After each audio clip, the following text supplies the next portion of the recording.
போலீசாரின் விசாரணையில் உயிரிழந்த திருப்புவனம் அஜித்குமார் வழக்கில் கைது செய்யப்பட்டுள்ள போலீசாரிடம் வீடியோ கான்பரன்சிங் மூலம் விசாரணை நடைபெற்று வருகிறது.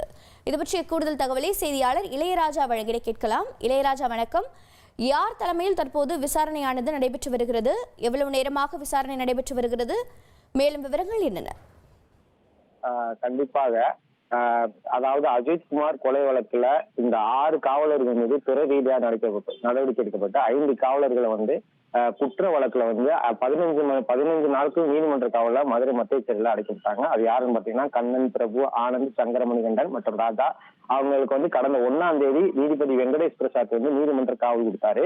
இந்த வழக்குல 15 நாள் முடிந்த நிலையில இன்று திருப்போணத்தில் இருக்கின்ற நீதிமன்றத்துல நீதிபதி வெங்கடேஷ் பிரசாத் முன்னிலையில வீடியோ கான்பரன்ஸ்ல பாத்தீங்கன்னா நீதிபதி விசாரணை நடத்தி இருக்கிறாரு.